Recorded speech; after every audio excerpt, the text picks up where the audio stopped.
বিজেপির পতাকা ফেস্টুন ছিঁড়ে পুড়িয়ে দেওয়ার অভিযোগ। আর এই অভিযোগ ঘিরে উত্তপ্ত কাঁথির ৩ নম্বর ব্লকের ভাজাচাউলি এলাকা। এক বিজেপি কর্মীর দোকান জ্বালিয়ে দেওয়ারও অভিযোগ উঠেছে তৃণমূলের বিরুদ্ধে। শাসক দলের পাল্টা দাবি, জনসমর্থন নেই বলে নিজেরা এসব করে দোষ চাপাচ্ছে বিজেপি।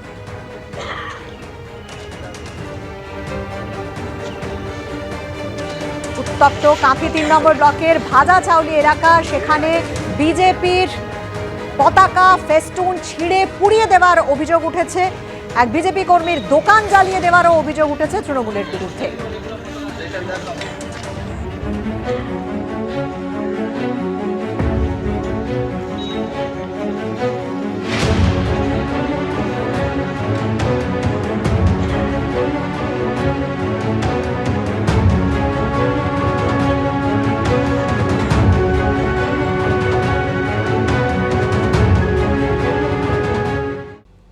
ভোট মানেই রাজনীতির হিসেব নিকেশ, ভোট মানেই ভোট ব্যাংকের যোগ বিয়োগ, আর ভোট মানেই আয় ব্যয়ের খতিয়ান, প্রার্থীদের আয় ব্যয়। আজকে কোচবিহার লোকসভা কেন্দ্রের বিজেপি প্রার্থী নিশীথ প্রামাণিকের সম্পত্তির খতিয়ান।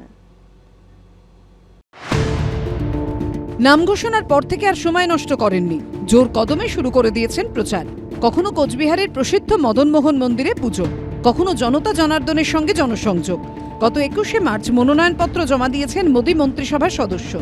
2024 লোকসভা নির্বাচনে বিদায়ী সাংসদকেই কোচবিহার লোকসভা কেন্দ্রে প্রার্থী করেছে বিজেপি। ভোট লড়াইয়ের মনোনয়ন জমা দেওয়ার সময় নির্বাচন কমিশনের কাছে হলফনামার আকারে নিজের আয় ব্যয়ের হিসেব দিয়েছেন অমিত শাহর ডেপুটি।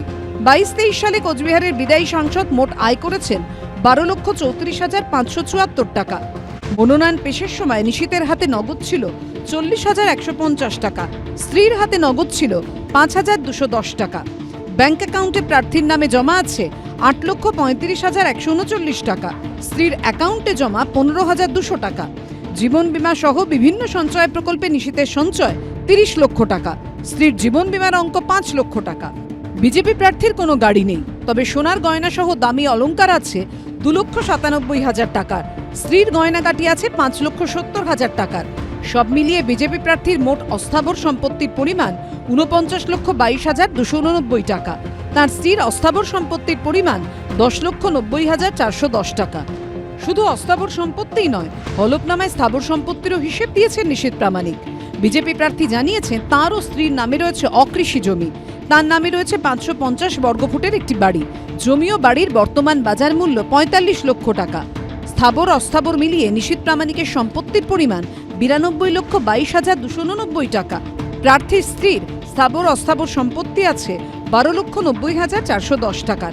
সব মিলিয়ে দম্পতির স্থাবর অস্থাবর সম্পত্তির পরিমাণ 1,05,12,699 টাকা। হলফনামায় নিশীথ জানিয়েছেন তার নামে বেশ কয়েকটি ফৌজদারি মামলা রয়েছে, তবে কোনো মামলায় তিনি দোষী সাব্যস্ত হননি। এবিপি আনন্দ।